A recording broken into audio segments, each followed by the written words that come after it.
Vinny Tortorich here. Hey man, if you're a fan of Izzy, you might be a fan of me too. I'm the guy that gets people to lose a lot of weight. I have something free for you guys. This is no clickbait. Just go to VinnyTortorich.com and there's a big banner. It's a free PDF, how to lose weight. It's an intro guide to NSNG at VinnyTortorich.com. Go check it out exclusively for anyone who listens to Izzy Presley. Thank you.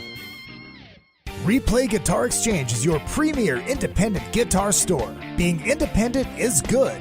With all of the major brands, including new, vintage, and pre-owned, you can find the guitar, bass, amp, or accessory you are dreaming of. From vintage to the newest models, Replay Guitar Exchange can help you find that perfect piece. They have industry veteran expert staff, all players like you down to the owner. You aren't just getting a great guitar, you're getting the Replay difference. Find them online at replayguitar.com and find your dream guitar today.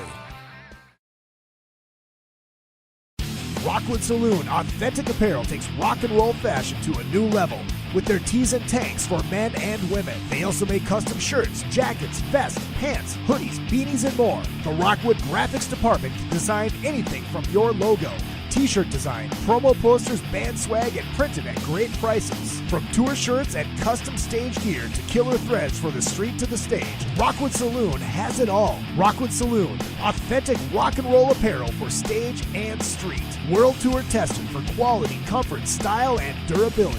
Check them out at www.rockwoodsaloon.com. That's rockwoodsaloon.com. And welcome to another fucking pod. Hi, this is Bobby Brown, and welcome to another fucking podcast. You kids with your loud music and your Dan Fogelberg, your Zima, hula hoops, and Pac-Man video games, don't you see? People today have attention spans that can only be measured in nanoseconds. See, son, old legends never die. They just lose weight. Like a legend and an out-of-work bum with a lot of life.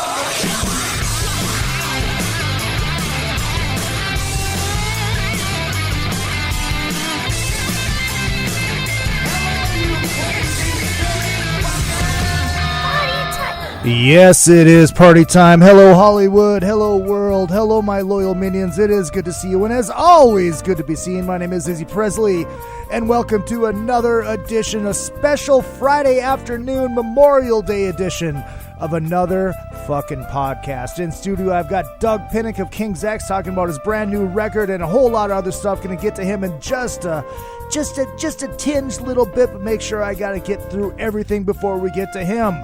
Make sure you do check out all the social media, Izzy Presley 1 on Facebook, and the show page, which is another effing podcast. My entertainment page, Izzy Presley 1. Make sure you check that out. Find out everything I am doing entertainment-wise, like tomorrow night at Lucky Strike in Hollywood, at Hollywood and Highland, our monthly Soundcheck live show, and it is going to be a good one. It is going to be a big one. So if you were in Los Angeles, get your monkey asses down there and check it out. We've got Nuno Betancourt, we've got Richie Kotzen, we've got Tom Morello, and more special guests that they don't tell me about because Izzy over here, Izzy's got a big mouth.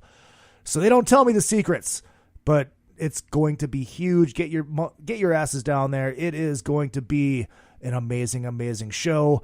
Doors open at 8. Show starts at 9. And get there early. That's all I got to say. Also, if you do want to support the show, you absolutely can, because I do not get those big Podcast One checks. I do not get the Westwood One checks. I don't get the iHeart checks. I don't get any of that shit.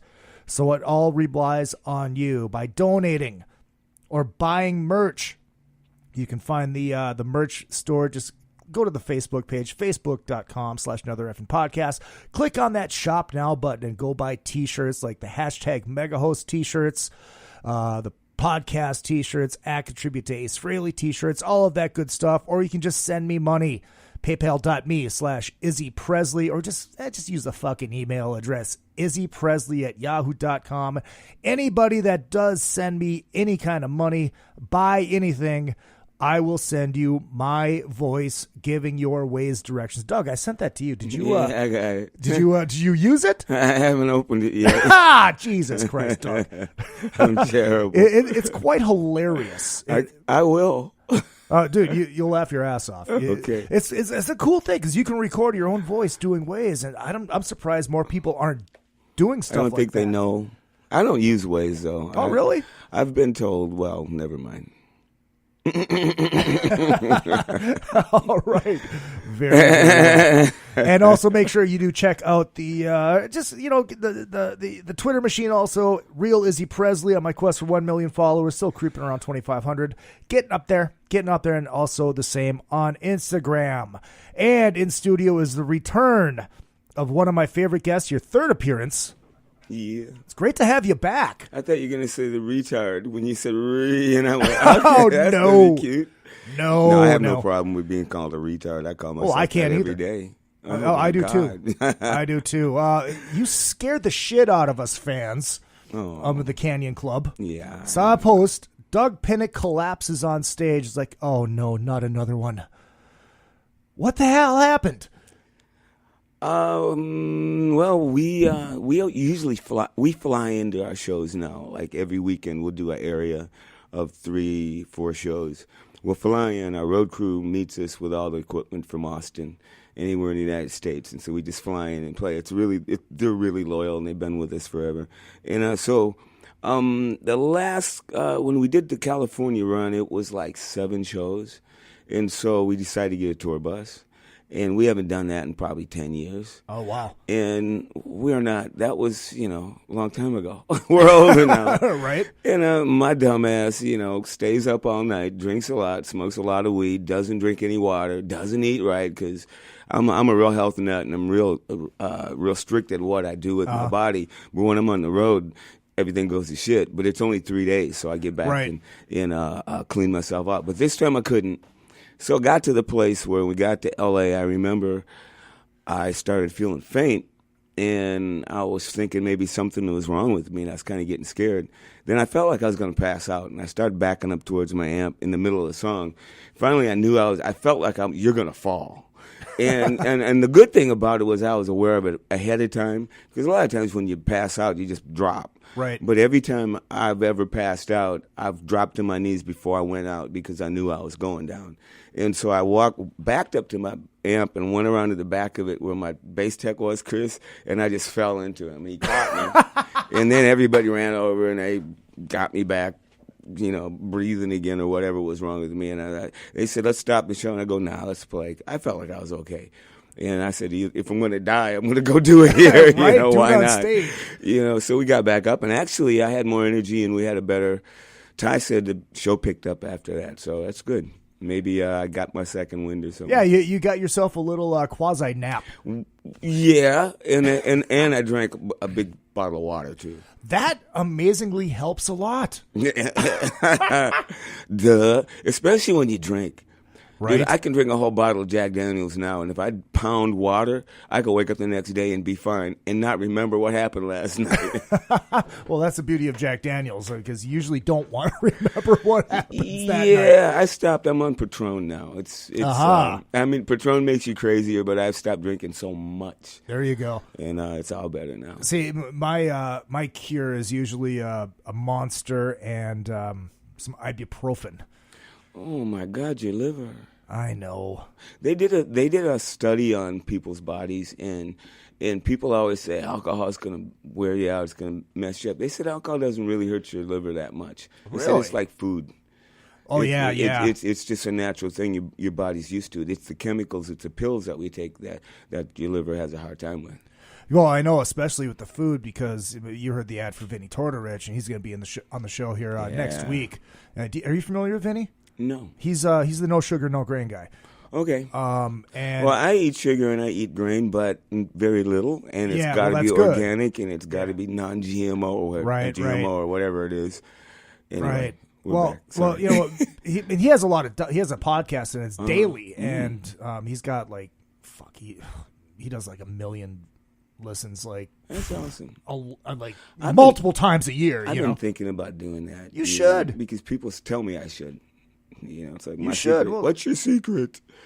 I have no secret. I just got good genes. Yeah, right. But I can tell you what to do to keep it that way. Oh yeah. Well, and look, I mean, Vinny has a lot of doctors on, Yeah. and talking about how that food pyramid is a bunch of shit. It is. It is. It is. And how your liver, it responds to sugars and grains the exact same way, and it doesn't give a fuck if it's a certain type or whatever. It's like boom, that's it. And if you do it, if that's like the main part of your diet. If that's your main meal, it's going to clog your, it's going to give you a heart attack. Oh, and yeah. everything else, you're going to have diabetes. But Diabetes. Here's the problem in America. Everything is, if a little is enough, then 3 times is better. Back in the days when I was growing up in the 50s, we didn't have all this stuff. So we sat down and ate normal food, ate whatever we wanted. It was clean, pure food. Yep. Nobody got really fat. And nobody was having heart attacks. Even animals weren't dying. Right. And now dogs and cats are dying of cancer. Why? It's because the cat food they're eating, the dog food they're eating. If they give us shit, think about what they're giving to the animals. Yeah, exactly. It's nuts what's happening right now. And then they say, they create the problem and then they give you a pill to fix it and tell you're going to do this the rest of your life. It's going to be, and so you got to take this pill. That's what they're doing to us here. They're making us dependent on them monetarily. Yeah. Well, and then, even like type 2 diabetes, I have to say it the old man way, diabetes. Right. By switching to this diet, you can get rid of it. You can get rid of anything if you eat the right foods and take care of yourself, right? Exactly. I don't take any medication other than a mild heart. What do you call them? Blood pressure? It's mild. My mother even takes when she's 86, and we just don't. My blood pressure is slightly above normal. Other than that, I'm okay, and I'm 67. And it's what you eat and it's what you put in it, and it's not what you put in it. It's how much you put in it, right? And how do you get rid of it when you put it in you? And exactly. Well, I mean, remember when we were kids, it's like you got a pop. It was a treat. Yeah. And now it's like, all right, fucking, how much do you want? I mean, I used to literally, I would go through a 12-pack of Mountain Dew, God, in a day and a half, 2 days, and it was horrible. Yeah, and I mean, aspartame, it's not even sugar. Right. That's the thing, Right. It's funny because it seems like everybody you talk to knows all this, but nothing's changing. Because the only way to change anything in the world is to get everybody to stop buying it. Yeah. But nobody's going to do that. We can't get enough people together to stop going to Walmart or stop going to McDonald's or something. We can't do it. They've got us trapped. Well, I mean, my problem is like I'm addicted. I'm literally addicted. I mean, I just did that road trip back to Minneapolis last week, driving. And I knew it's like, dude, it's going to be monsters the whole way. Yeah. Because I had to. Most people are addicted to anything white. It's pure sugar. It's flour. It's anything that's broken down to the whitest form. It's going straight to your brain, that pleasure sensor. Oh, I know. And that's the problem is pasta is delicious and bread is delicious. It is. It is. If you don't have the addictive nature, you're good. Right. I don't have one, and I can eat I can sit. Sometimes I'll go to the Denny's maybe once a year even. I'll get this craving, and I'll sit down and eat a great big piece of cheesecake and a great big chocolate decadent cake and just pound it down, and it's so good, and I'm fine. It's a treat. Yeah. You're not having it with every dinner. It's like, boom, every once in a while, that's it. And then you get right back on the fucking train. You'd be surprised how much food you don't need a day also. It shocked me. I even cut back on my shakes now because I realized as I did the study about how much food you eat, I was overdoing I was giving myself too much good food and my body didn't know what to do with it. And it was starting to make me feel sluggish and I backed off and all of a sudden I started feeling better. Yeah, well, I mean, I could tell. You can overfeed yourself with good stuff. Oh, absolutely. Yeah. But I mean, I could even tell on that road trip, it's like, I'd have a Monster next to me, but I'd start dozing off.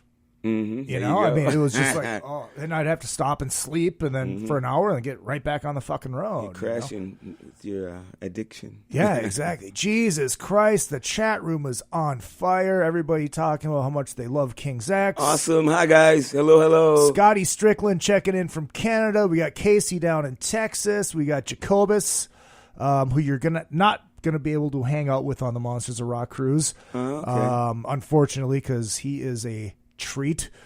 I love Jacobus. He's fucking hilarious. I know Bruce. Monsters of Rock is a treat. Oh, dude, you are going to have a blast. Drunken debauchery. It is. It is. Dave Stabley checking in from New Mexico, from Albuquerque. I've been one of the biggest advocates of getting King's X on the cruise. Every year I beg Larry. He was finally able to work it out. Thank you. Yeah, and fuck it. It did finally work out. This is our third time. Not in the Monsters cruise, though. I don't know what we've done. We did the Kiss cruise. Did the Kiss cruise? They're all different name cruises. Yeah. I just call them cruises. I don't know who's on them. I just want to play them. Right. They're fun. Free food and just a long party. Dude, just wait for Monsters, though, because it is the ultimate shit show. It's the Rainbow at Sea. Who's playing? Well, you know what? We should go through that. I never pay attention. People tell me. All right. I mean, usually I have, let's see. Oh, why am I typing in Tesla? Because they're on it. monstersofrockcruise.com. Tesla, Faster Pussycat, always. Let's see. The bands. We'll go through all the bands. If you are not a Monsters alumni, but haven't gone on one yet, this is what's happening. We've got Tom Kiefer, Extreme, Queensryche, Saxon, Tesla, Skid Row, Udo, Kicks, Danger, Y&T, Richie Kotzen, DRD. Oh, DAD. Fucking DAD. Those guys are awesome. Dude with the two-string bass. Have you seen those guys? Amazing.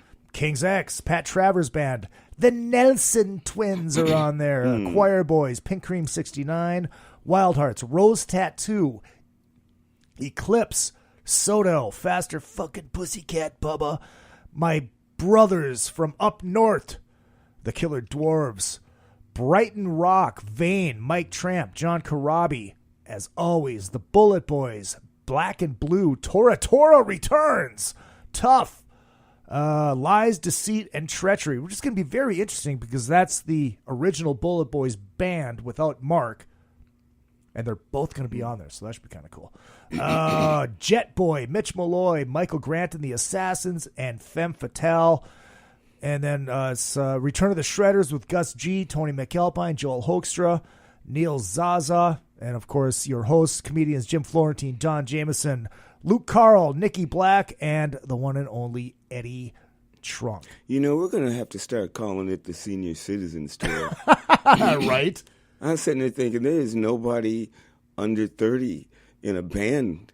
It's like, what's going on? Where are they all at? Where's all the bands going? Well, you know, we're going to die, and what's going to happen? JJ French had a good point about this. He said that, it's like, look, when I was 17 years old, I was going to see The Who. I was going to see Led Zeppelin, Sabbath, and all these guys. Ray Charles, Little Richard, Chuck, I mean, all of them. Right, but when he those bands, like Hendrix, particularly, they were all in their early 20s. Mm-hmm. Nowadays, if you're going to go see a rock band and you're 17 years old, the people on stage are in their 50s and 60s. They're your parents. Yeah. And the ironic thing is they look up to us. Yeah. When I was that age, I didn't want to hear anything anybody had to say that was my age, you know? Right. What a change in the world. Really I don't know is. what to do. It's like I'm just watching it morph into whatever it's supposed to. Right. I mean, look, pop music has gotten so bad. I mean, there's this Drake song that sounded like a 4-year-old struggling to sing a nursery rhyme. Yeah. And this is like top 5. Kind of makes you miss the days of Lou Bega. You know? Yeah. You know, I like to argue with people about this all the time because when I was young, I used to watch people my age and older get down on me all the time for the music I liked. I went over to my uncle's house one time, and he listens to blues, real blues, you know. Mm-hmm. And I walk in with the Allman Brothers and Johnny Winter one day. I wanted to show him this new blues. And I played it, and he looked at me and said, that ain't blues. I don't know what that is, you know. And it really bothered me because he wouldn't even open his mind up to it. Right. And I'm finding out that I've been opening my mind up to whatever that shit is that we call it. And all of a sudden, I'm going, open your mind, and I'm going, wow, these are good songs. Wow, these are hit songs from a different idea, from a different planet. But it is. If it wasn't, they wouldn't be selling millions of records.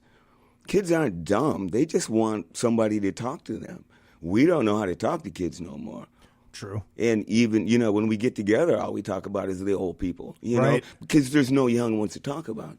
It's true. I've thought about doing a podcast and getting a 20-year-old up here and a 15-year-old and a 30 and a 40 and a 50 and a round table and talk about music.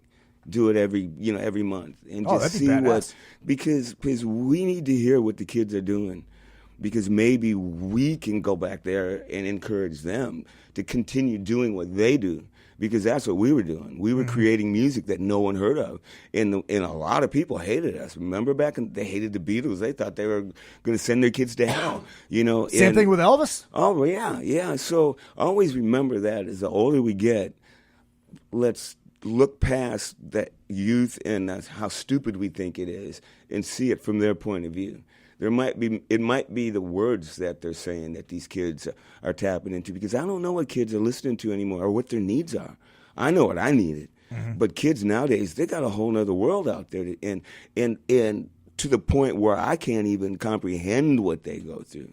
I remember when there was no phone and TV. My cousin doesn't know how to dial a phone, rotary phone. He pushes the buttons, Or I got a niece who you pick up a CD and she goes, "What am I supposed to do with this, Uncle Doug?" She doesn't even know what a CD is. So we gotta wake up, Right? Instead of complaining. Well, yeah. I mean, I remember. That's what I'm saying. I remember the days when I was my grandpa's remote control. Exactly. Yeah. But nowadays, grandpas can get up and change their own remote control. Right. Because basically I could have great grandchildren. Right. And I'm out running doing my thing, and most old people are doing that unless they ate wrong and they're typical Americans are all fucked up and fat and lost it all. Just like me, Bubba. No, you're not. You're not. You haven't been to Mississippi, and then you'll understand.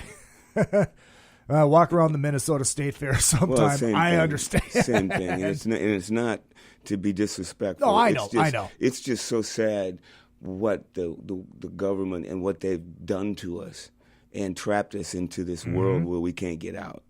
And it really pisses me off. And I'm looking for, where's the Martin Luther Kings and the John F. Kennedys in their 20s and 30s, Looking for that, too, because I'm thinking there's so much to be done, but I can't do nothing. What am I going to do?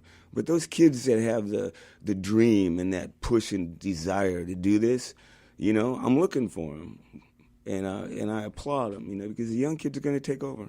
Yeah, well, but, that's, going back to the music thing, that's why I love Greta Van Fleet. Yeah, they sound like Led Zeppelin, blah, blah, blah, blah. Who hasn't sounded like Led Zeppelin? And here's where I look at it. How old are they? 19, 20 years old. Okay, anybody that feels that they're not real can go fuck themselves. Exactly. Because those kids don't know anything else. They fell in love with Led Zeppelin like somebody out there fell in love with Metallica, and now his goddamn band sounds like Metallica.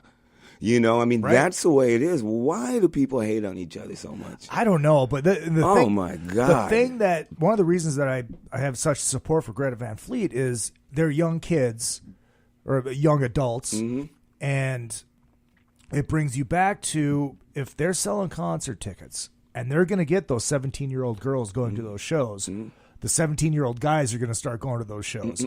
And the girls are looking at them, looking at Greta Van Fleet and getting wet because of them, not because of the guy they're with. The guy's going to go, I want to do that. Yeah. And it'll start it all over again. But it just takes that spark. I have a dream! It takes a spark in the right moment. Yeah, absolutely. There would never be the Beatles if it wasn't for that one moment on Ed Sullivan. Right. They were zero in America, and they never would have made it. And that's how it is for everybody that got that chance. If somebody didn't take a chance on Smells Like Teen Spirit, we'd still be listening to Poison probably. No, that's 30 years ago. Forget it. God damn it, I'm still listening to Poison. Rat. Oh, God. I'm not a guy that goes. I mean, if I go back to Led Zeppelin and Hendrix and the Beatles sometimes, but I keep moving forward. I don't go back much. I mean, I learned from the old bands that I grew up with, Right. But I'm looking for something new. I mean, I love Periphery. I love Meshuggah. They're treading new ground. They're the new that's the new prog metal and the new Pantera. I mean, and then after them, there's going to be some other kid who's going to take that and take it someplace else. That's what I'm into now. Just, what you got to show me, kids? Right. Show me something, because I've seen it all. I've seen that soup so many times spin around. 50s, 60s, 70s, 80s, 90s, and 2000, which became a blur. Right. Think about it. There's nothing really stands out in 2000. Nothing at all. And maybe it's never going to come back to music that way again. I mean, the internet came and knocked everybody out of the pocket. Stores, everybody, nobody could, I mean, everything went down when the internet came, and, we got cell phones now and YouTube. So, if you give somebody something, they're not going to pay for it again. So Right. what have we got? Well, we'll figure it out. They'll figure it out, because we're just going to keep doing what we do, because we can do it. Exactly. And, well, I mean, talking about going back, you, my friend, have a brand new record. Well, we're going to get into that one I second. went back. We're You're going to take a commercial, because I got to pee. Dude, go ahead, man. Okay. Go throw a whiz. Let's see. We're about a half an hour in. Yeah, we'll go. We'll throw a little commercial break in here and get back with Doug Pinnick. It's another fucking podcast. RockstarLeatherworks.com is your home for badass rock and roll gear. Featuring 100% handmade leather bands, watches, cuffs, bracelets, and more, Rockstar Leatherworks has something for everybody. Whether you are going to the show or you are in it, you can find something to fit your needs. Choose from a variety of designs or create your own masterpiece. Their bands and watches are second to none. They also ship internationally. Who needs a stage to be a rock star? Check out RockstarLeatherworks.com. Hey ladies, Sass Pants Designs will take that rock shirt that everyone has and make it your own in a flattering, sassy, and simple way. There are one-of-a-kind tank tops, lace-up tees, and tube top dresses already in stock. Check out the online store at sasspantsdesigns.com and like Sass Pants Designs on Facebook for special offers and custom orders. That's sasspantsdesigns.com, sasspantsdesigns.com. Sass Pants will make you the envy of the party. If you need to promote your band or business, or just want to stylize, personalize, or customize your ride, check out vid-decals.com. Want to create and customize your own stickers representing your band, or make your own bumper sticker? Vid Decals can do it. All stickers are printed on quality vinyl and can be placed on any flat surface. Stickers are an affordable way to promote your band or business. Go to vid-decals.com to get started. That's vid-decals.com. vid-decals.com. Retro Arcade brings Minnesota and surrounding areas arcade games from the days gone by. All of those great games from pizza joints and arcades are available in cocktail units and custom machines. Dozens of favorites from your youth in one machine to complete your game room or man cave. Retro Arcade also sells and services your favorite pinball machines. Find them at facebook.com/80arcade. That's facebook.com/80arcade. Retro Arcade. Your youth is just one click away. Hi, this is Christopher Walken. You're listening to another effing podcast with Izzy Presley. Izzy really him? is not here to take your call right now, but get ready to rock and roll with your dick out. Go fuck yourself. It's Izzy Presley, another effing podcast. Pow! Oh, I fucking love Craig. I love that. I love Craig Gass. Craig Gass. Yes, that was Craig Gass. And you know what else I love? I love beater amplification. Balls out, rock and roll tone. Proud to be their artist, their first artiste. And very versatile amps. 2.5 channels. You can get the classic AC/DC with testicular fortitude. You can get, that clean. Explain to me dirty. 2.5. 2.5, because the second channel, it's got a half channel, so you can flip it. Oh, okay. And then you can get that classic Fender tone gotcha. out of Okay. it too, Just fucking amazing, amazing amps. Check them out, Beater Amplification on Facebook. That's 2 E's, BEETER. 100 watts. You don't really need 100 watts anymore, but you have it if you need it. But if you don't need it, you pull 2 tubes, you got a 50. You can run half power. I fucking love this head. It is, and I tell you what, thanks to the good people at Replay Guitar in Tampa Bay, I am now the proud owner of the Richie Kotzen Telecaster. And I'm going to say this, that Kotzen Telecaster going into that beater head, minus the effects, it's that fucking, it's the Van Halen tone. The classic Van Halen tone. It blew my fucking mind. Amazing. Speaking of Van Halen, before we get into your record, Eddie Trunk has been doing his top 20 Van Halen thing. Are you not a Van Halen fan? Honestly? You're not. That's fine. I'm not. I never was, except I can tell you my little story. Please do. When the record came out, the first one came out, I remember I brought it home and put it on, and Eddie did Eruption.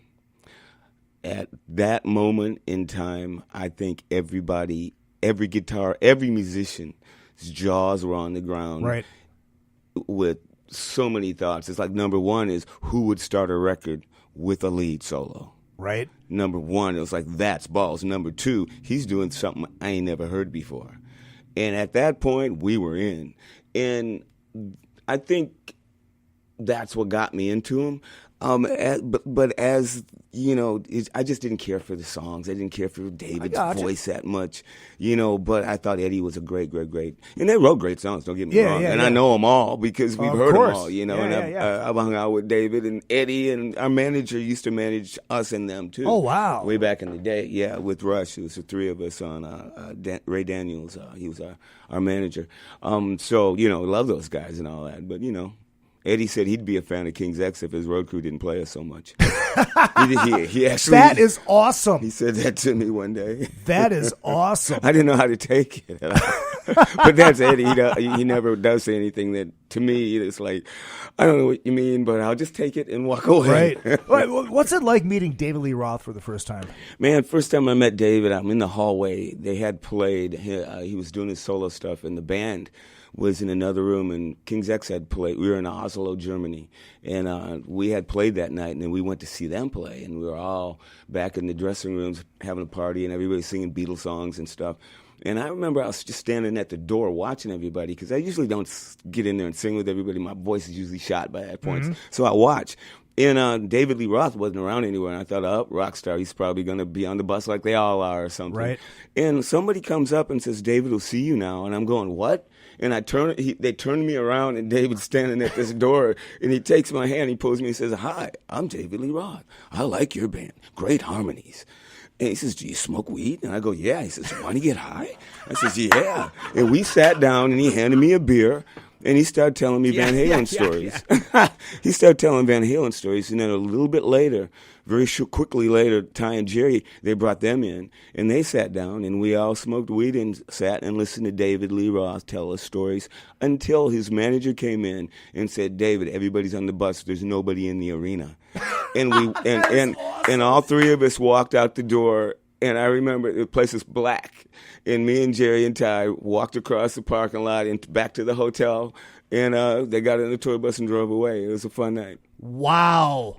That's fucking amazing. Yeah, that was the first time. That was a long time ago. Look at all the people here tonight. And you know, I didn't have a lot of respect for his voice, but I mean, I've seen him several times, and he's an amazing showman. But right. I didn't think he had a good voice until I had to do a Van Halen tribute song, "Light Up the Sky." Oh, that's right. Who did you play that with? I can't remember. Billy Sheehan and somebody else. Hold on. I think I have it.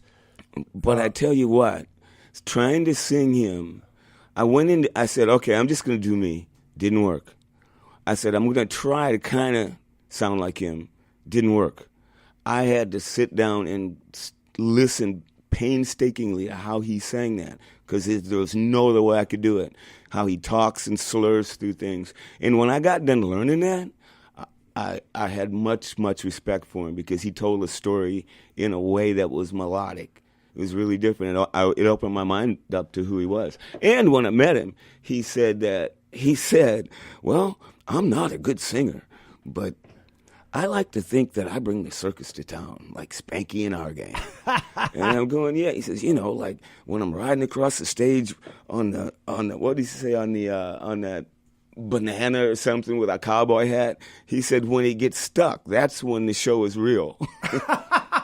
and there's two gargoyles that are in the back of the arena, and they pee this red stuff or brown stuff and out of these gargoyles. And he said that when they're in Iowa, they're pissing Jack Daniels, and it's a dry state. And he said, nobody knows they're pissing Jack Daniels. He said, but it's the integrity of the show. He said he didn't care about what anybody thought. It's all about if it's going to be a great show, the integrity of, was it a great show? I loved it. And he taught, it made us think of things so much differently. Well, Dave. He's a real guy. He is. Out of control, but real. He's the ultimate showman. I mean, people say, who's the greatest frontman of all time? It's like fucking David Lee Roth. And I can see why him and Eddie can't get along. Right? But you know what? They do it right because they have separate dressing rooms, separate buses. They show up, they get on stage, they pretend like they like each other. Dave kisses Eddie on the cheek, and Sammy Hagar told me one time him and Dave tried to do that double tour together, and he said they thought they were going to work it out. He said after the second show, Dave said something on stage about him, and it was over. Oh, Jesus. It takes a lot to piss off Sammy Hagar because he seems like a very laid-back dude. God, he's so nice. You don't want to say no to him.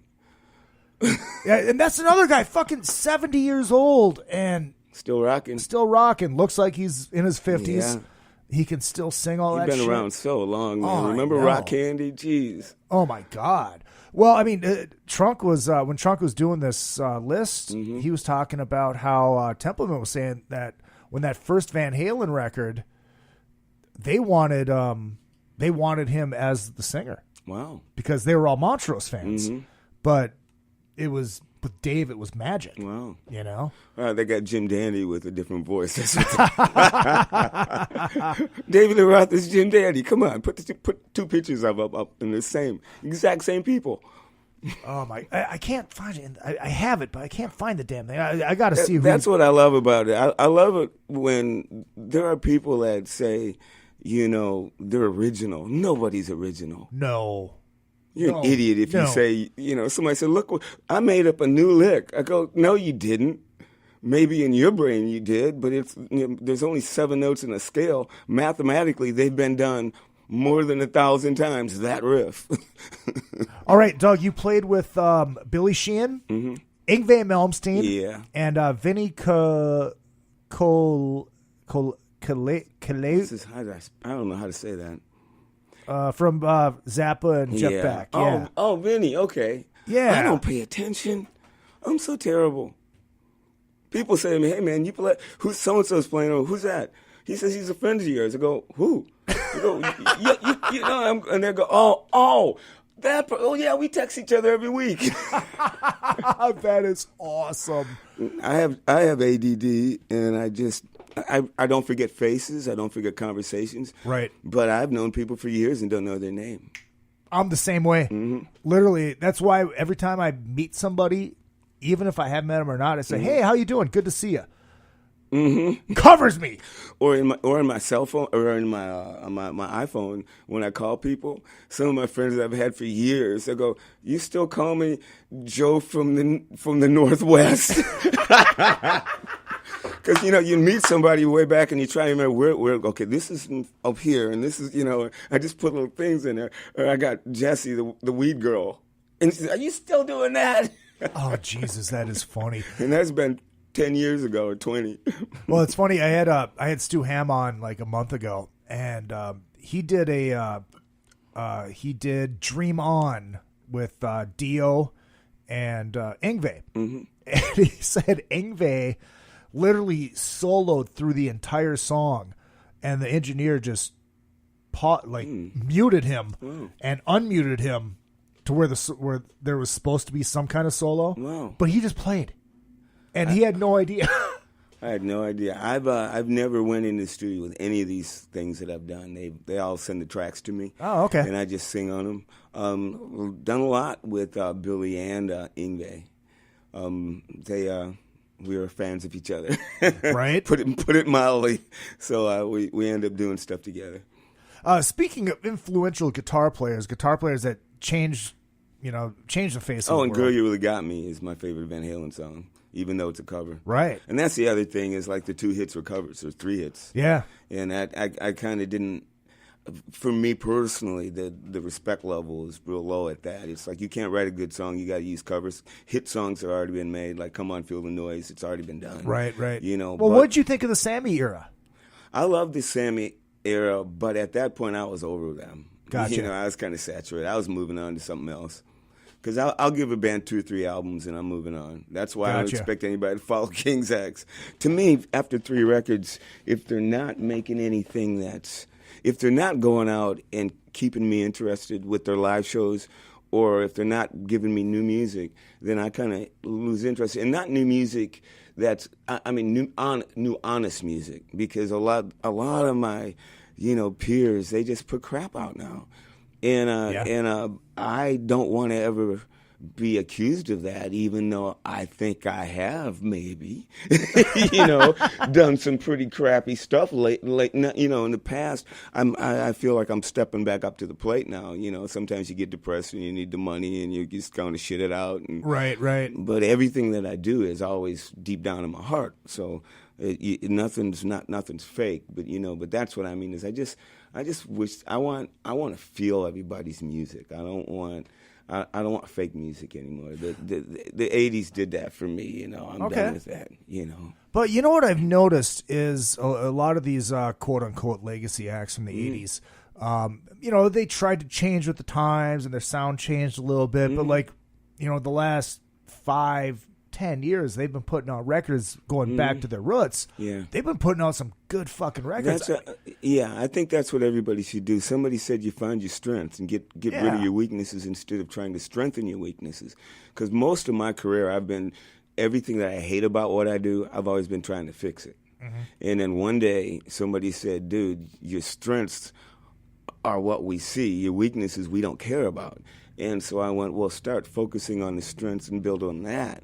And all of a sudden I feel more confident in songwriting and in a lot of things that I'm doing, because what I don't like, I don't go back and say, oh, you suck, you can't make that right. Mm-hmm. I say, no, it's okay. A lot of things suck. Throw it away and put what's there that you like.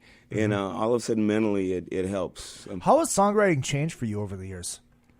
I think more about what I'm writing, the structures, the melodies, the words. Not a lot has changed in the way I write, but I think about it more. In the early days, I just spewed out what I felt, made up a riff, and made it work, and we did it, and we put our heart into it, and it seemed like it worked for everybody that liked it. But now, when I make up a riff, I sit there and listen to it, and I go, is this riff doing it for you? You think you can work on this a little bit and make it a little bit more interesting? And I'll sit there and start messing around and go someplace that I never went to in a riff before, a time signature, just something a little off, because music always gets me when I hear something real simple and they put something a little bit off in it. Mm-hmm. ZZ Top Tres Hombres album was like that. It was like straight up blues, but it was some fucked up progressions. And it was really interesting, and that's what I look in music now, is because, I've listened to music for so long. There isn't much new that I hear. Right. You can figure out where it came from or who they got it from, but it's how you put it together, and that's what I think about more than anything now. Do you think that you can overthink it though? Because going back to Van Halen, that's Van Halen 2.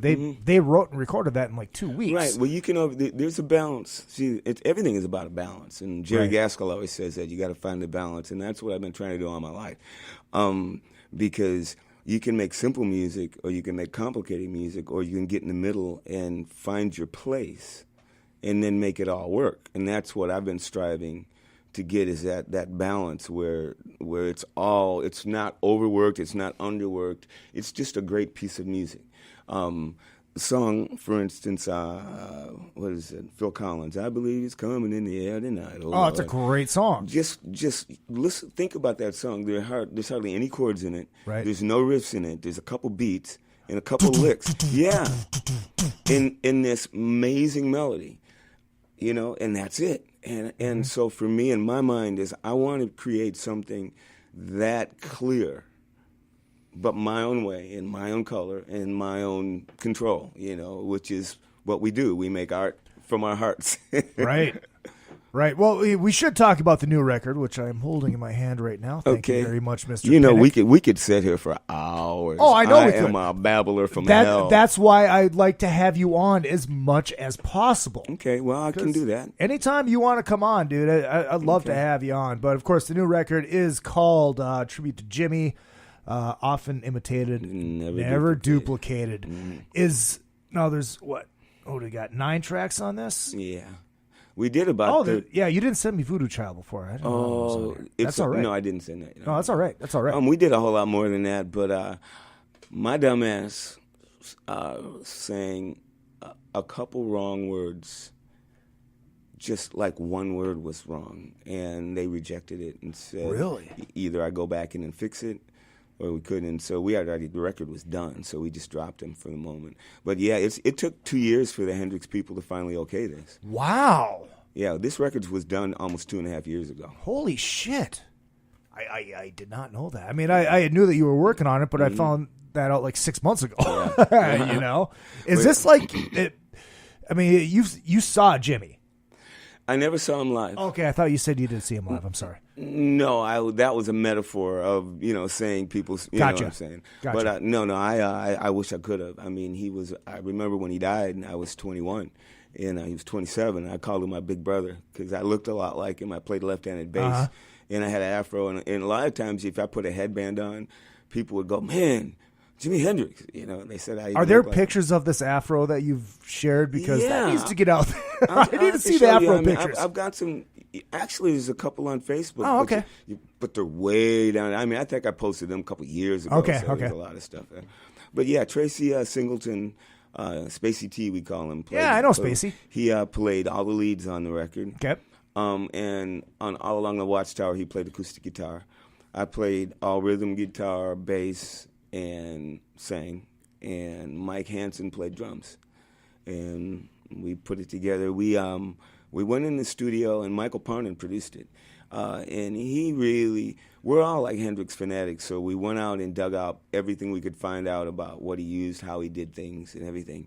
And we went in and literally got pedals, amps, the whole deal, and tried to mimic those songs. Well, and that's the thing that I did notice too about listening to what you sent me. It's like there was a lot of times, like, you listen to fucking Winger's version of Purple Haze, which is great. I love Winger, but you guys replicated that tone. Well, that's what we wanted to do. I mean, there's been 1 million Hendrix tribute records put out. So I'm going, well, if I'm going to do this, this has got to be a little off center because I just can't make just another one. Right. So I thought, well, what would Jimi Hendrix do if he was my age and decided he wanted to go back and do something from his first 2 records or maybe the first record or something? And I thought, well, number one is I would probably go back and not do it anything like I did it. Mm-hmm. And then I thought, well, what would I do? I said, I'll go back and mimic it exactly, try to do it. And that's what and it was fun doing it. And what I was going to say before is I've heard so many Hendrix tribute records, and all the singers just sing them. Right. They don't do Jimmy. They just sing them. And I personally, even though I've been on a lot of these records that singer after singer, I don't care for them because, we don't know those songs. We don't own those songs. Right. And it's an opportunity to do stuff. It's a commercial for us. It's a place to get paid. Sometimes it's paid my bills and stuff. But I just wanted to hear a Hendrix record that people would sit down and go, yeah, I like that. And luckily enough, my voice sounds so much like his. Yeah. That worked. And I think the good thing about this record is it's not focusing on leads. Tracy did his leads exactly like the record. Mm-hmm. He didn't know, but there's no wankers in here. I mean, and that's a bad word because I wish I could. But There's none of that. It's just the typical leads that Jimmy did. Even the sloppiness, we did it primitive as best we could, and it's more about singing. I wanted to sing it and make it sound like him because his voice was the loudest thing in the mix, and so I wanted to really get the voice across. And Michael, when he mixed it, he first started mixing it out as a regular rock band. Didn't sound good. Mm-hmm. And so we said, well, let's just try to go back to the old way they mixed it, like drums on one side, voice over here, and just all that fucked up way he did it. And we did it that way. We started mixing it, and all of a sudden, they came alive. And I really like this more than anything else I've ever done. And I don't like hardly anything I do, but I like this. And it's on Rat Pack Records. Another thing, too, I want to say is that I named it Often Imitated But Never Duplicated because I want to make a statement that even though this sounds really a lot like it, mm-hmm. I'm not trying to imitate it. Right. I'm just giving my tribute to him. You're tipping your hat. Mm-hmm. Rat Pack Records, it's RATPAK Records.com. And there's is there still the like the different packages that people can buy? Yeah, cassettes, records. Cassettes? Yes. Cassettes! Orange records, T-shirts. There's packages of all kinds of different pics, stickers, posters, and just all kinds of stuff. It's a really cool package. I just got mine a couple of days ago, and I'm going, whoa, because Joe at Rat Pack, he pretty much heads it all. And, yeah. He's great. And he just throws these ideas at me, and pretty much I say, yeah. It's like he's so good at it. And I always told him he should do graphics. He did the KXM stuff, too. Mm-hmm. I love the covers on that stuff. And so, yeah, he's great at that stuff and Hey, I know you're listening, Joe. You're awesome. We love you, Joe. Is this like your ultimate Hendrix set list? The stuff that you recorded? No, not at all. Now that about a week ago, somebody asked me that. Was that your favorite songs? And I thought about it for a second, and my favorite album was Bandit Gypsies. I mean, that's the record that changed my life. It made me realize that I'm black and I can do this. I mean, literally, it gave me the go-ahead. Them and Parliament Funkadelic, Funkadelic at the time. But I was this black boy living in white world, and all my black friends were going, why are you playing that white boy music? And they didn't have any respect for me. And when I saw a black musician playing rock music, it was all the world to me. And we're still like that. If you notice, because there's not very many black rock musicians, that anybody who's black, we always either we know each other, or if we see each other, we just automatically, it's like family. Right. And it's always been that way. It's crazy. It's insane. Hendrix as a guitar player, I mean, my thing is, it was like, yeah, he's great, but he's sloppy. But that's now that I go back and listen, because like I used to work at Universal, mm-hmm. and we'd be able to pick records every mm-hmm. once in a while, and I took home live at the Fillmore. Mm-hmm. But it's like that, and then I got it. Mm-hmm. It's like it doesn't have to be perfect. It's just like Janis Joplin. I used to didn't think she was a good singer, and then one time I saw a video of her live, just a real raw video, and I got goosebumps. Because it ain't all about the tone, y'all. Right. No, exactly. It's about how you get, and even Axl. I can't stand Axl's voice. And my roommate is a Guns N' Roses fanatic. And one time he played me a Guns N' Roses show live, made me watch it because it's just, you're going to do this. And I watched Axl, and watching him in the tension, in the force, in that aggression in his voice, in the way he delivered those words, I went, oh my God, no wonder they love him. Yeah. It's like, just got to take the wool off my eyes. Well, it's great. Look, Appetite, to me, is the greatest album of all time, bar none. But you watch it live in that classic MTV, that Live at the Ritz. Mm-hmm. It's like, that just takes it to a whole. Yeah. Cause now you know why. Yeah, but I mean, they're all fucked up. Mm-hmm. They're out of tune. Mm-hmm. But there's just a raw fucking. That's what I loved about energy. They were like the New York Dolls, except were more accessible. Right. Oh my God! When I first heard Guns N' Roses, I remember I went and bought that and Faster Pussycat, and I never heard any of that kind of music. I was living in Texas, Yeah. And I brought the record home and I put it on, and I'm going, sounds like Aerosmith, and I took it off and put it away. And then later, I started watching the video, Welcome to the Jungle and stuff, and really getting into it and go, wow, yeah. But first listen, they just sound like a 70s band that I hadn't heard in a long time. What'd you think of Pussycat when you first listened to them? I felt the same thing. You know, it was just a whole genre of music. Gotcha. It was a new sound that I wasn't open to at the moment. Gotcha. Because I had never really... I'd never heard of, I remember literally I'd go to the music store in Texas every week, every Tuesday, and go in there and just go through the bins and see what was happening. And Guns N' Roses were, they were what do you call it, a groundbreaker. Yeah. There was a change, and I missed it because I was too busy trying to make my own change. Right. And you did. Thank you. You did. But, that... going back to where the music is now, too, it's like I think that's something that kids are missing out on is going to the record store and finding out about new stuff. Mm-hmm. It's like, because I never saw who Led Zeppelin looked like until the fourth record. Really? The third record, it had like a silhouette of them, and all I could remember was it was in black and white, and it was kind of drawing, and there was this big afro kind of hair that Robert Plant had. Yeah. And I would stare at that going, is that what they look like? Oh, my God. Is that what they look like? And I just couldn't wait to see them. Oops. Those are the days, man.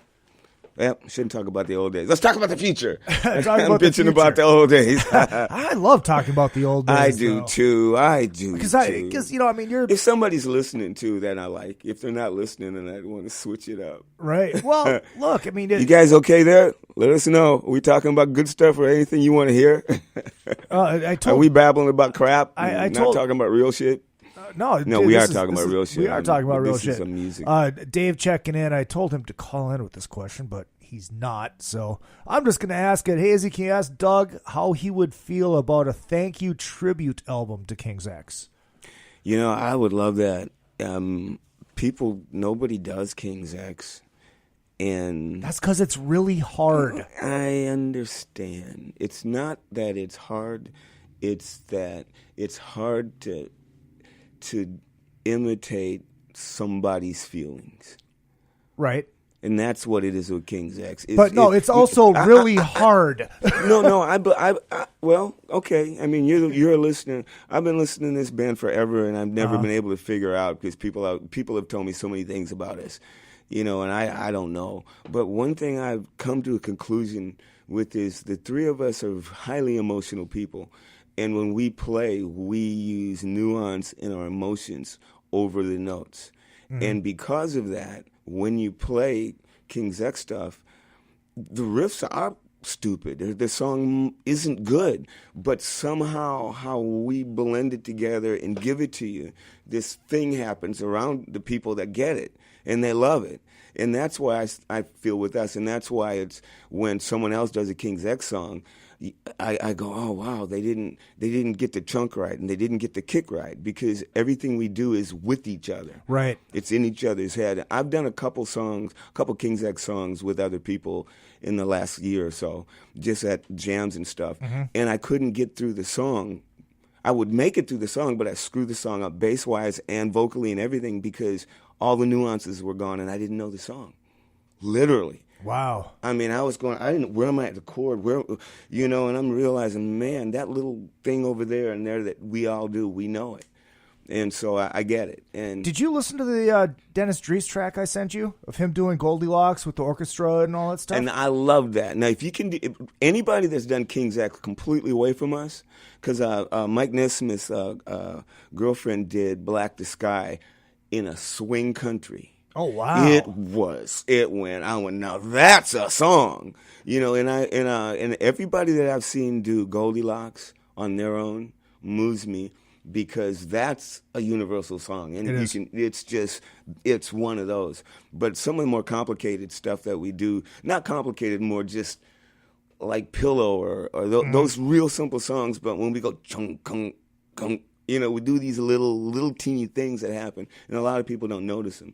And even when I have to learn somebody's songs, when I put my headphones on and learn it, and then I'll go to whoever I'm playing the song with and go, no, it's this and this here, because we just can't hear it all. And as a result of it, it's rough listening to somebody do your music. But when somebody does nail it, then you go, much respect because they're like you. They listened. You know, there's a few people that I've seen do this kid named Hunter. I forgot his Rorick, and he's a guitar player. He's been playing for a long time. He's been sending me videos of him and stuff, and I think he's just getting out of high school, but he did Over My Head at about 13 years old. Nailed it. Played guitar and sang it. Wow. Yeah. The lead and all. And I posted it, And then one time these kids, I forgot their names now because I space out at names, but they're from Boston. They did Born to Be Loved, the hardest song that we do. They nailed it, and I posted it. And it was like, and they're kids. Wow, that's awesome. So don't get me wrong. Put that stuff out there. And I mean, whether I like it or not, it doesn't matter. Push that stuff because the problem, the thing is, YouTube has shown my best and worst moments. So it doesn't matter. Right. If you love King's X, play some King's X music, and if people like it, maybe they'll buy our music, or maybe they'll buy your music because of it. We're all in this soup together. Exactly. And I never get mad at anybody about that kind of thing. People go, "Can we use your song? Don't get upset." I'm going, "No, it's an honor." Yeah. I mean, imitation is a form of flattery, I've been told. And people go, "What? How do you feel because so-and-so ripped off their song?" And I'm going, man, I'm glad they did. At least they made some money on it. Right? Yeah. What else you going to do? Exactly. Scotty checking in from up in the Great White North there. I love Goldilocks. After you and Izzy talked about it on the last podcast, I had to get it. It hit me right away, and I can't even sing in the car without that passion coming out. Oh, bless Just you. an awesome song. Jay wants to know, how are you and King's X preparing for the Monsters of Rock cruise? Same way we always do. Just live our life and do what we do, and we'll fly to Florida and meet at the airport and go, "Hey, everybody," and get on the. We don't do anything other than play. We don't rehearse. We don't see each other. We don't talk to each other hardly ever. If there's a decision to be made, our manager gets a hold of us all, and I mean, we're brothers. We love each other. Yeah. When we get together, it's like three guys getting together, ain't seen each other in a while. But no, we don't. I mean, we did one. We flew to England or Sweden. The first show was Sweden Fest, and we hadn't practiced or played in 2 months. And we walked on stage and just and did it. We're idiots. You still online there? Oh yeah, hold on. We've got somebody's calling. Somebody's calling in. Answer. There we go. We should practice, but we don't. All right. Okay, so that is. All right. Are you there, caller? Why is it still ringing? I don't know. Should be here. Well, while you're doing that, hey, if you're looking for, if you want to hear a King's X rehearsal, go to Moken Music. We actually recorded one, and it's hilarious. It literally is. I think we made it through 3 songs and played one, got halfway through the second, halfway through the third, and said, let's go home. And literally, it was wow. It was one of those that you could tell nobody wanted to be there and nobody cared. and we recorded it and we put it out. Oh, my God. Nobody ever said anything about it to us. Wow. We put a lot of crappy, I mean, not crappy, but some real stuff out that we do, and people don't say much about it. Really? I wonder why they don't. I don't know. I mean, I'm waiting for somebody to go, man, no wonder they suck. Some hate medicine, hate mail or something. But no, I don't want any hate mail. No, we don't like hate mail. No, we don't like hate mail. And then let's see, we had Dave. Just ask the question because What's up, Dave? We're not hearing. I don't know why. Iggy don't know what he's doing. That's the microphone. That's where it is. Hello. I don't know. Whatever. Let's see. Bruce wants to know, Doug, do you like to interact and meet your fans? I always do. I mean, since day one. From day one, as soon as we got done playing, I'd go to the bus and drive off and go outside like 10 minutes later and talk to probably 20, 30 to 50 to 100 people in the early days until the last one went home. Even in the middle of the rain, in the middle of the snow, in the middle of the winter, I'd wrap up and stand out there and talk to them because they all had questions not about Doug the Rock Star, but they're just they talked about things and wanted to know about things, and so I'd share with them. And I mean, that's what I like to do, is talk about life to people. And then after that, now we do meet and greet after every show. We about 15 minutes after the show, we have set up a table, and everybody lines up, and usually almost the whole place stays, and they go one by one, and they come take pictures with us, and they tell us their stories as quick as they can, you know. Then I get all my messages on Facebook and all those other things, and I check them every now and then. I can't do it all the time because there's way too many. Yeah. But every now and then I'll just go and look, and I'll see a couple things, and I'll answer them, you know. In fact, I spend, I would say, 50% of my time interacting with fans and friends and people more than anything. That's just what I do. I'm a people person. Did you like with the social media? It's like, because it broke down that barrier, it broke down that fourth wall. Well, I mean, I love it and I hate it. Number one is I don't have any time to do anything anymore because you're too busy talking to people, and I don't talk on the phone to anybody. You don't hang out with people anymore. You're too busy artificially, communicating with a whole bunch of people when all you need is one best friend, really. But so the world is different now. I don't know if it's good or bad. It's here, so we're doing the best we can with it and dealing with it. And I think we'll balance it out, and people get to that place where they can use it for a real, communicating place rather than just me, look at me, or hurting people's feelings or saying shit about people, But then, no matter what there is, no matter what you do, what was it? Awesome. What's the guy that made the bomb? Said after they blew it up, he cried because he knew, this can save lives and it can kill lives. Right. And that's when, and I even realize that when I walk on stage, this could be a person's first show or their last. And and what I say right now could make a difference to them. And that's on my mind when I'm up there being a prima donna and my monitors don't work and I can't get my guitar in tune and I'm pissed and acting like a fucking baby. Then I have to call them back and go, nobody knows what's going on stage. Whatever you're doing, they're getting whatever it is that you do. And man, I mean, what we go through is, insecure people who don't need to be in front of anybody. Anyway, I mean, I remember the first time I got stoned on stage. It was with King's X even, and it was like we were playing Baltimore. It was like 90, I think it was, or 88 or 89. I had been smoking weed, but not on a show. And my tech talked me into it. And I remember in the middle of the show, I looked out in the crowd. I was saying something, and all of a sudden it hit me. This is what you do. You stand in front of people. And you sing and you play your bass. What the fuck? Why did you do? Why do you think you? And then all of a sudden Jay counted off the song and we went to the next song and I got back into it. But for that moment, I was going, "Who do you think you are to even get up here and do this?" It's like, what makes a person want to get up in front of people and just expose themselves? That's what I'm saying. Am I an exhibitionist or something? I don't think about wanting to walk around naked in front of people, but. I mean, depends how drunk I am, how much Jack Daniels I got in me. Well, I've been getting a little looser lately. All right, let's try to call Dave back. Let's see if this works. Calling. Are you people still listening? Yeah, they are. All right. Okay, Yo. Why is there this thing frickin' worked before? I have no idea what the hell is going on. Microphone, speaker, Soundflower 2 channel. What if we do that? No? Dave, are you there? There he is. I hear you now. All right, good.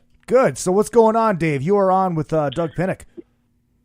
Hey, Doug, how you doing, buddy? Oh, shit. I know what it is. He knows what it is. All right, are you there? Yes, he is. Okay, you're not coming through to the fans, but I can... Hold on, let's try this. No, still not there. Is it here? He says, yep. Yeah, you're here, but it's not coming through to the fans. Maybe you heard it on the... I don't know what the fuck's going on with that. Anyways, whatever. We can hear you. Go ahead and ask the question, then we'll kind of reiterate it to the fans. Yeah.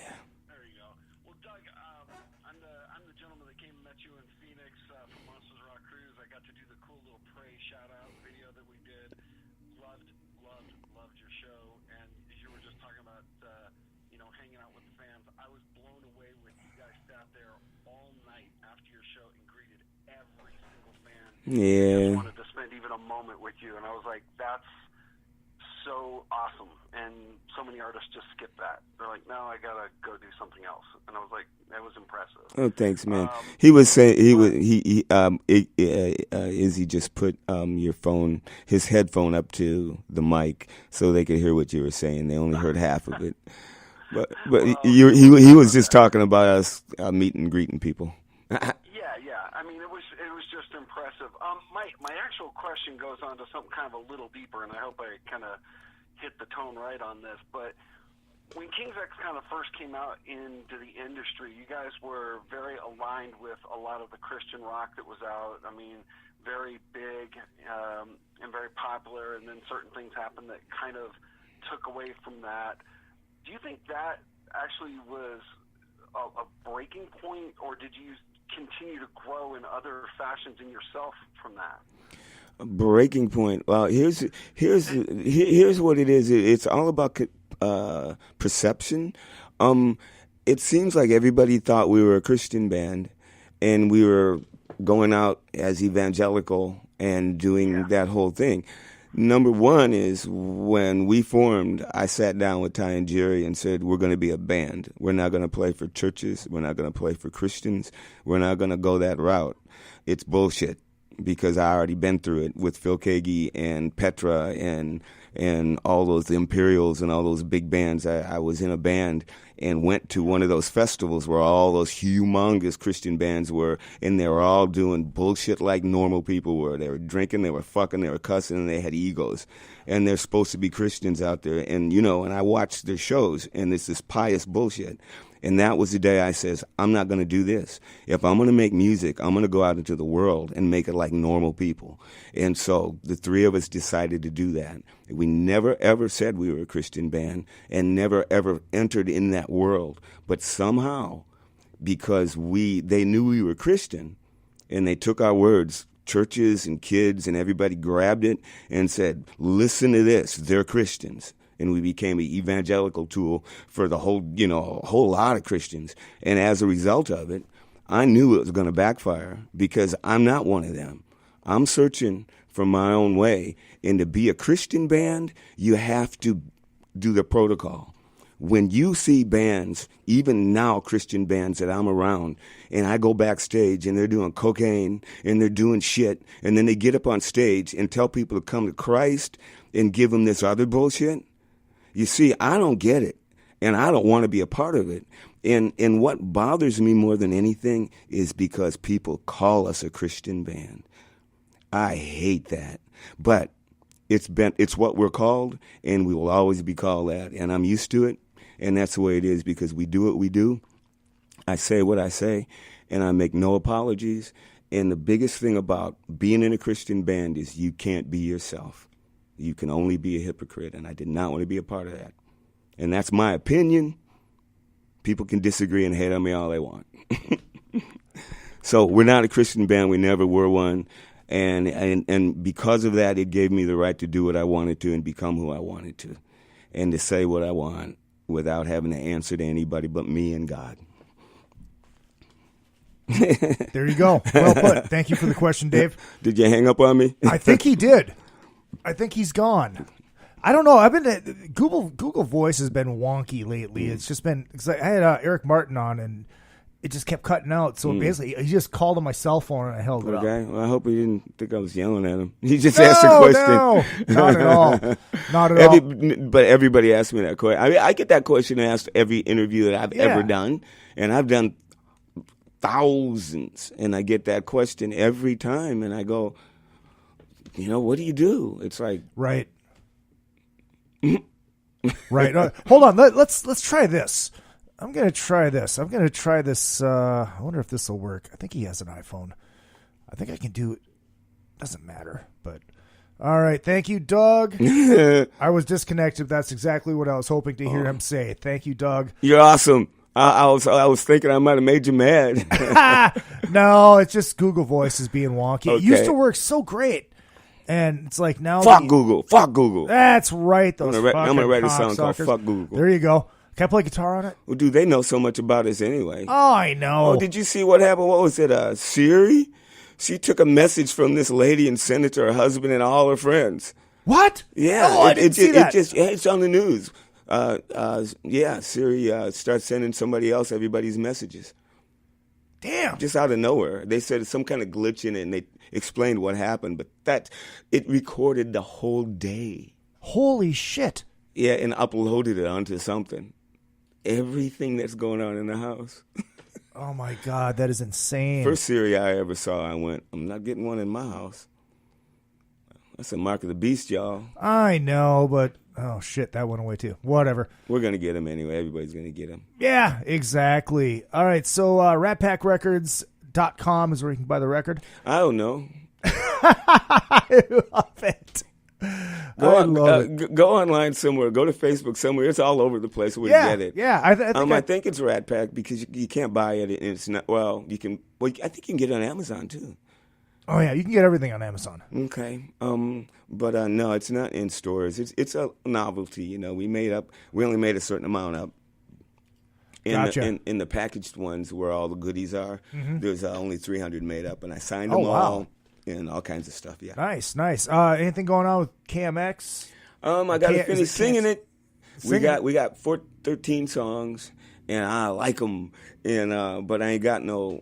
I got all the words, but I haven't sung them yet. All right. Haven't even. Have you guys played a show yet? No, we probably never will. I mean, really? I want to. I wish we could, but to do that, we're going to have to take a couple weeks off and learn these songs. We've never played these songs. Oh, ever. wow. You know, I suppose, we write them in the studio, and then I take them home and I sing over them, and then we put them out. And I'd like to. When we do the videos is when I learn the song. When we're doing Scatterbrain, I'm going, I don't know how to play and sing this, and they click, okay, you know. And by the time we went through 3 or 4 takes, I knew the song, but yeah, we would need to do that. It'd be nice if we could, but Ray's out with Jonathan now. Jonathan, before it was Korn. Now he's out with Jonathan. Well, and George is off with who knows? Right, he's got like 20 bands. George has, yeah, exactly. George has. Like I can't even pronounce some of the names of his bands. It's like that infidel. What was it? I can't even say it. Yeah, then he's got the record out with Michael Sweet, and yeah, and he says he's not in a band with Michael Sweet, but the record makes it look like he is. Right. Hell, we could do a record and everybody think we'd be in a band together. Yeah. And we should. It takes just a week it doesn't even take a week to make a record. Yeah, exactly. People say, man, you ain't got no time to do nothing, all these projects. I'm like, I did those projects in a couple of weeks, and the rest of the time I'm online trying to sell it. There you go. Coming soon on Rat Pack Records, the Doug and Izzy project. We should do a single later on. We should, man. That'd be fun. Something fun. That'd be fun. Anything else you need to pimp while you're here? Well, the Hendrix Tribute Record, but my bass pedal. Oh, that's right, the Tech 21. Dude, yes. The thing is, it's beyond what I dreamed. Literally, I mean, I can't believe all that YouTube videos that people are putting up and demonstrating them. Yeah. They just buy them. And what I love about it is they're really talking about that it's not a one-trick pony. Right. It's you could get my tone perfectly, but all of them are dialing in other sounds. And Coco from Edgar Winter, he came by my house a while ago, and I let him use mine before it went on sale. And I watched him dial it into what he wanted, and it was just so interesting. Yeah, how everybody gets their thing, and then and everybody that my friends and people I know that have gotten one early, they all tell me I just want to pick my bass up and just play. I feel like a kid again, you know, and that's not what I had hoped even. I just wanted to get a pedal out, right, and it's got a tuner on it. Yeah, it does. It's a beautiful, beautiful thing. And it's really small. And that's the biggest thing everybody says is they go, I thought it would be bigger than this. Yeah.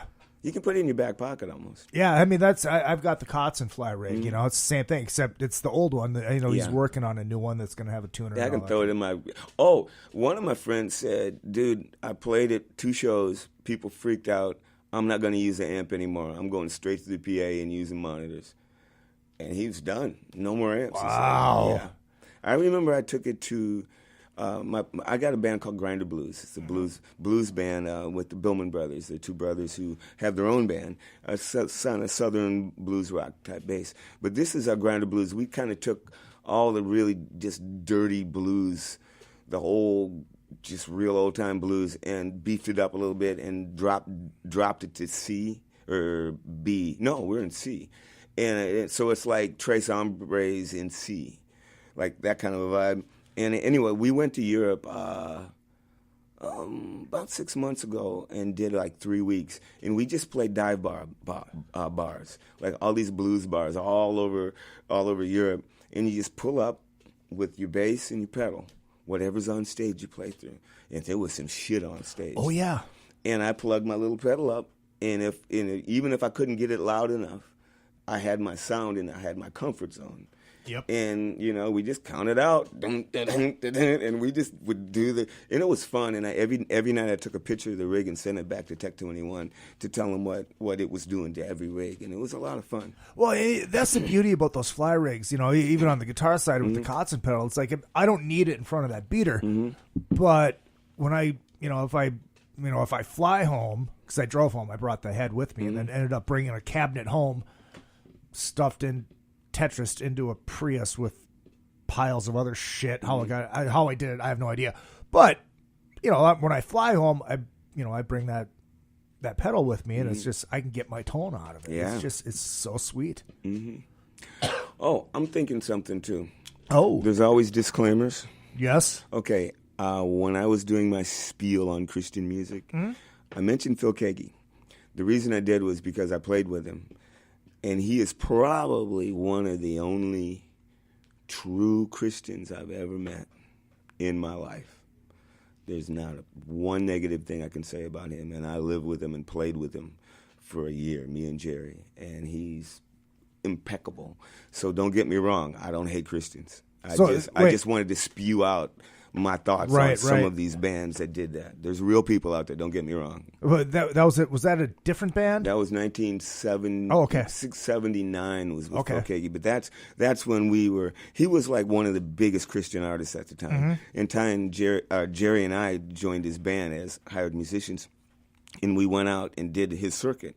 We played for like maybe 3,000 people a night. He was pretty big in the Christian world, but we did this one huge festival where all these big-time Christian artists, the ones that were selling millions playing on Heritage Farm and Jim Jones and all that stuff, or Jim Baker, those Jim Baker, those kind of people, and those were the people that got me. Like Andre Crouch was one of the biggest Christian gospel artists at the time, and I'm going, oh my God, his record was really great, I thought, way back in the day. And I go in the room and wasn't that person, and that's what got me. And Christians say, well, Doug, nobody's perfect. I know, none of us are perfect, but when you tell somebody they need to be perfect and you act perfect around them, and then condemn them if they're doing something because you don't agree with it. You smoke cigarettes, or you do this, or you do that. These little idiosyncrasies. Those are hypocrites to me. And to be that kind of a Christian, you have to be a hypocrite. And when I say because I believe that whatever you believe in, believe it and live it. Don't bullshit me. And here's the other thing about it is, if you believe it and live it, then I will see it. And I will inquire. Don't tell me I need it and I'm going to suffer if I don't. That's bullshit. Yep. You know, I was a Christian a long time ago because I didn't want to go to hell. And I grew up in a Christian family, but that's all I knew. 10 years of Catholic school, Bubba. Same fucking thing. And I have believe or die. And I have other friends who just believe that Jesus died for them, and that's all they know, and that's all they care, and they believe they're going to heaven, and they're happy. And I'm going, I got nothing to say, hey, but man, good. That's what you believe. Let's hang out and have a beer. Exactly. So, I'm more of a reincarnation guy. Personally, because I believe in aliens because I was abducted once, and so that's right. We talked about that. I got that worked out now. And it's just ironic that this show is on. I love this show. Well, I learned from this, from watching this show because something happened to me when I was a little kid and I never could understand it. And I remember it vividly, and I saw some things on ancient aliens that pictures of what I saw. Really? Oh yeah. Oh yeah. The thing that came to me and took me up into the beam of light was a Nord. Because I was 3 years old, and he had long blonde hair and blue eyes, had a white robe on with his gold belt and sandals that wrapped up his leg. I always thought it was Jesus because I grew up as a Christian. And I thought Jesus was taking me to heaven. And I remember we were going up in a beam of light with other people. There was other people that looked like him, and we were going up. And all I remember was I got scared, and I wanted to be with my mom. And I remember I had a panic attack, and the next thing I remember, I was in my mom's lap crying. And she said she remembers when I came out of the bedroom crying. And so I don't know what happened. Wow. That's... But it was. But when I was watching Ancient Aliens, they showed the 4 aliens that all abductees, a compilation of what they see. And there was 4 of them. There was the serpent race and this one other race, and the Greys. And then there was the Nords. And I dropped almost to my knees when I went, that's it, So I know what happened to me. Somebody said to me one time, well, I believe that you believed it happened. And you know what I say to that is, okay, because it don't matter. Right. It don't fucking matter what he thinks. It doesn't. It doesn't. But inside you just want to go, would you kindly go fuck yourself? No. Nah, I just let people be people because, Jesus said something. Let those who have ears hear. Let those who don't. And I realized that. And another thing he said was casting pearls before swine. Don't give your good stuff to shitty people. Make sure that, they're worth it. And not like in judging them, but are these the people that will receive the love that you have to give to them? Or are they going to take it and smash you down and fuck you over? Pick your friends. You could be a preacher. I am. Oh, you are? Not legally, but I've been doing it as long as I've been on stage. Yeah, that is true. I mean, you listen to that from Woodstock, that clip. Yeah, it's... growing up listening to preachers all my life. Mm-hmm. Then the first band I was in the 70s, when I was a straight-up Christian, are the bands, you had to preach. And so I was a singer, so after every song, I had to tell people they needed Jesus and all this stuff. And I was preaching stuff out of the Bible to people that I didn't even know, didn't believe, hadn't even lived. Mm-hmm. I was just doing it because that's what you had to do if you were going to play music, or else Christians would dog you down and say, no, you can't do this, And so I've been doing that, always talking to people, and I'm a babbler. And then when we started doing Over My Head, I don't know how that evolved, because with King's X, I never did that. Start talking, and then as we start playing show after show and dragging things out, and in bars where we wouldn't have enough songs, and so we just start vamping on something, and I'd start talking and something, and next thing, it turned into just having fun, but, and then I start going through, a lot of internal problems and needed to spew them out, so that's where the Woodstock sermon came. There you go. And now it's like I don't even want to do it, and when we get to Over My Head, I look over at Ty, and I go, do the lead, man. He goes, no, talk. And I go, no. Wow, that's cool. I'll look at every night. If you're really watching us, we're doing eye moments, And he goes, no. He goes, they want to hear you. And then somebody go, preach it, Doug. And I'm going. I look at him, go, and I just kind of go, and I turn around and I stand there for a second and clear my mind and walk up to the mic and go. And I just open my mouth up because I have no clue what I'm going to say. But from the first 2 words, it starts to come to me, and what always happens is I get into it, and then all of a sudden something will go, stop. I've said enough. I don't know what it is, but I'll start getting into it, and I'll be talking, and the whole world is gone, and I'm babbling, and all of a sudden something will clamp me and go, music, and I'll just, and I know when to stop, or something tells me, and so. But yeah, that's what I do. I ain't saying that I want to and I like it, but it's what I do. And if you're not doing if you ain't being who you are, who are you? That's a good point. You know what I love? A&P Productions Laser Engraving Division. What's that? Oh, yeah, commercial time. Yeah, commercial time. Yes. Just go to anplasers.com. They got a lot of great specials going on because Father's Day is coming up. We just had Mother's Day. We just had graduations, proms, all that kind of stuff. Go to anplasers.com. Go to anplasers.com. And I still do have one of the roadie packs left, which is a flask, which is a dog tag, which is a Zippo type lighter, and a flashlight, all bearing the Another Effin' Podcast name. If you would like that one, please send me $30. And if you are in the United States of America, continental United States of America, another $5 for shipping and handling to paypal.me/Izzy Presley. I'll send that out. I'll sign it. And if somebody buys it right now, I'll have Doug sign it too. Why not? Also, you know what else I love? John Palumbo. Yeah, John Palumbo, because he also not only working with Replay Guitar Exchange in Tampa Bay, which you should just go to replayguitar.com. John Palumbo Design. He also designs stuff. He does like website work. He does band banners and band logos and all that kind of stuff.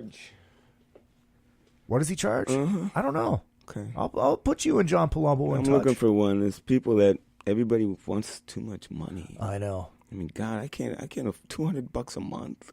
Oh, jeez. I barely make that.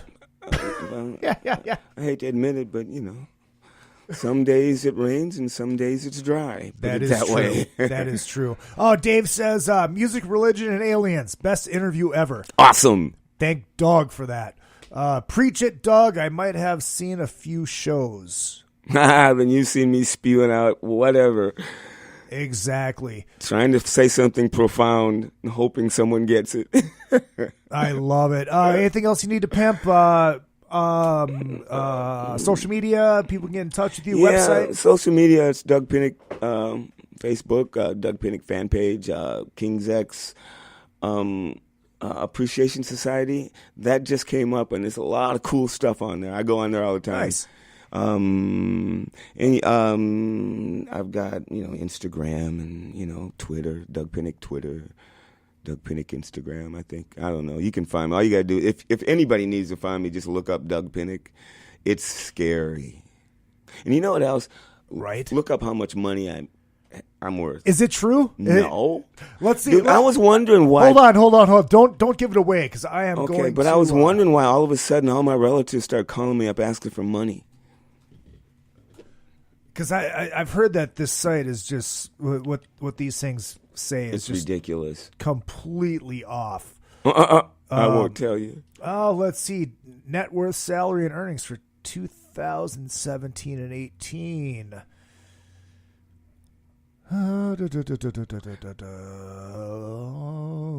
We ain't much for 17 and 18, but that doesn't eat. Oh, Alpha Life is. I don't know where it's at, but somebody said it was like a couple people told me it's like $2 million. What? And I went, well, I wish I had that. I get Social Security that pays my rent and everything else I make. That's right. You're at that age. I am, and I signed up a year and a half later, so I got the back pay, which was beautiful. Oh, nice. Yeah, first time I ever had any money in the bank. This one says $250,000. I ain't even got that.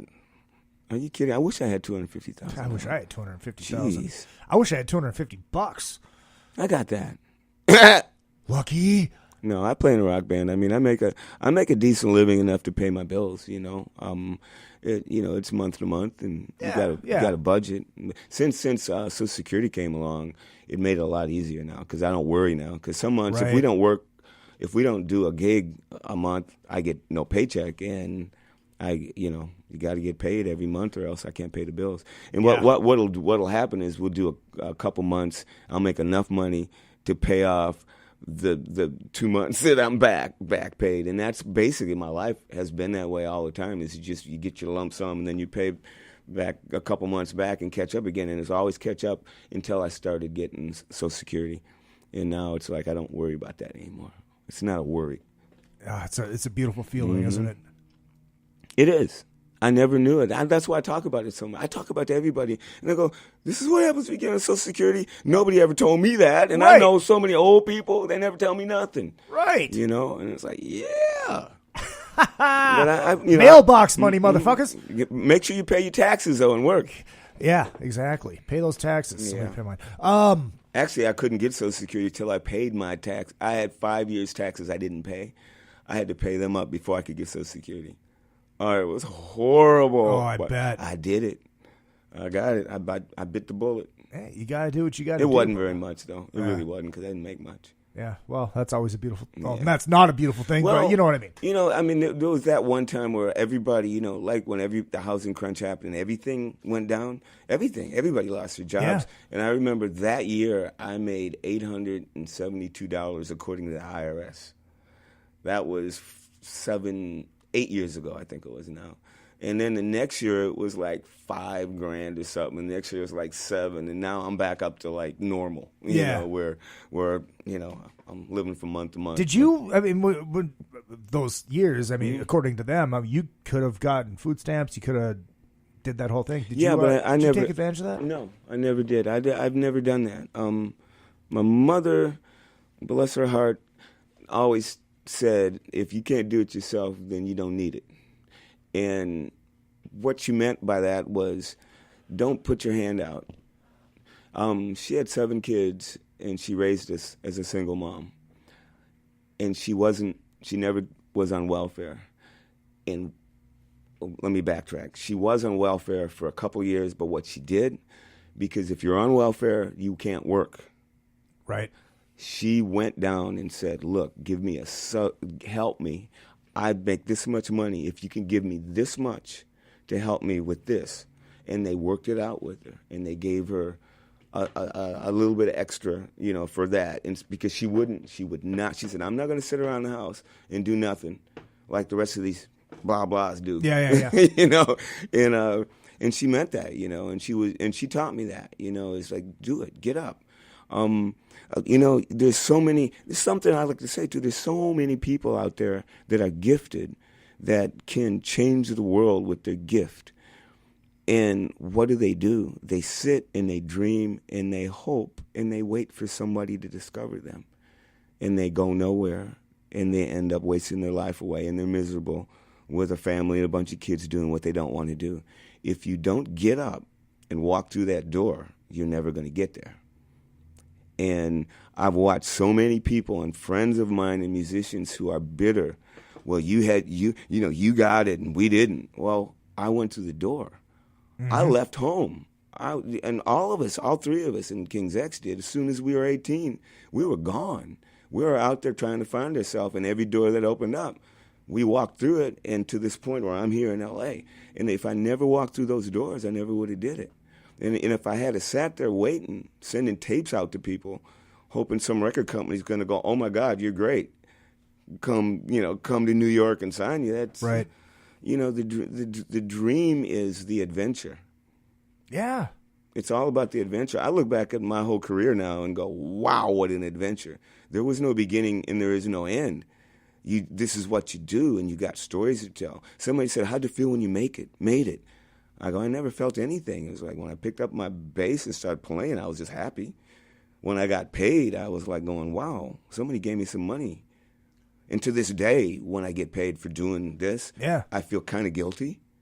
Really? Because I don't feel like I've done anything. I mean, I'll sit in my room, in the studio in my room for months making music all day and all night. And then when I make the record, I turn around and go, and somebody wanted to buy it. You know, I can't pick up a product and go, here, it's yours for $10. I have to let someone else do it because I don't feel, it's weird to me to ask somebody for some money for something I did. It's the weirdest thing in the world. Even my Dug Nation thing where I've got a bunch of stuff for sale, I still feel bad. You know, I'm feeling like, well, this is helping me pay my bills. But and people say, man, I don't mind paying, and I would pay for something if I wanted it. So, you know, I'm the master at beating myself up over things that don't matter. You and me are a lot alike. I mean, it's like I have T-shirts available, and when somebody buys a T-shirt, it's like, really? Yeah. I mean, that's awesome. Thank you. But I give shit away. But that's the thing. I don't have physical product. It's all online. And you're lucky. That's a good thing. See, what I have around the house, I just give away. I get stuff and it's gone. I mean, they'll send me like a box of Hendrix CDs, that I just made, and I'll give them all away and not have one for myself. And a year later, I'm going, Joe, could you send me a copy again? I don't have mine. I gave my last one away to some guy that, at the gas station we were talking. Oh, that is hilarious. Dave checking in. I love Doug's positive attitude on everything. He is so inspiring. Awesome.